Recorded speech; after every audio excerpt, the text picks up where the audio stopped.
দিনৰ পৰা মই এটা ডাঙৰ চক্ৰ এটাক লক্ষ্য কৰি আছোঁ। সেইটো হ'ল যে মেডিকেল ইঞ্জিনিয়াৰিং আৰু CBSE পৰীক্ষাৰ আগত ল'ৰা ছোৱালীসকলক চেণ্টাৰ চেঞ্জ কৰাই দিয়া হয় আৰু কিছুমান নিৰ্দিষ্ট স্কুললৈ লৈ যোৱা হয়।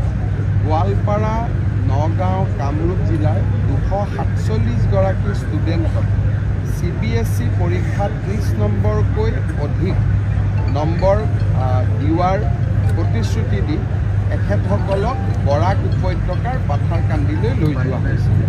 পিছত যেতিয়া তাতে সুবিধা নাপালে, ল'ৰা ছোৱালীখিনিয়ে হুলস্থুল কৰিলে, লাহে লাহে গোটেই চক্ৰটো পোহৰলৈ আহিছে।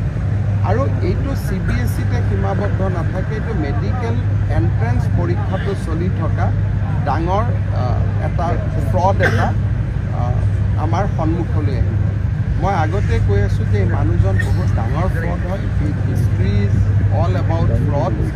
আমাৰ অসমৰ কিছুমান বুদ্ধিজীৱী তেওঁ নিজৰ অধীনলৈ লৈ আহি এটা মানুহক বিপথে পৰিচালিত কৰাৰ প্ৰচেষ্টা ইমান দিনে চলাই আছিলে।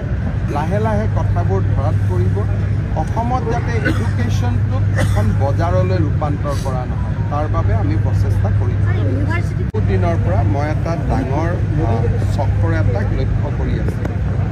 সেইটো হ'ল যে মেডিকেল ইঞ্জিনিয়াৰিং আৰু CBSE পৰীক্ষাৰ আগত ল'ৰা ছোৱালীসকলক চেণ্টাৰ চেঞ্জ কৰাই দিয়া হয় আৰু কিছুমান নিৰ্দিষ্ট স্কুললৈ লৈ যোৱা হয়।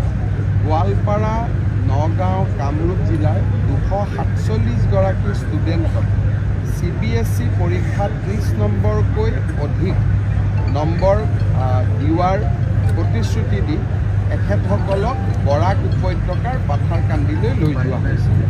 পিছত যেতিয়া তাতে সুবিধা নাপালে, ল'ৰা ছোৱালীখিনিয়ে হুলস্থুল কৰিলে, লাহে লাহে গোটেই চক্ৰটো পোহৰলৈ আহিছে।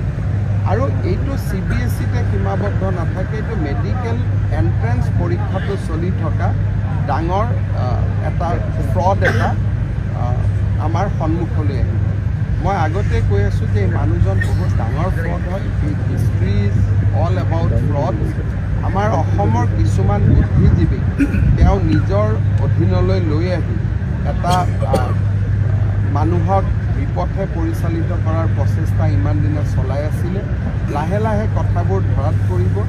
অসমত যাতে এডুকেশ্যনটোক এখন বজাৰলৈ ৰূপান্তৰ কৰা নহয়, তাৰ বাবে আমি প্ৰচেষ্টা কৰিম।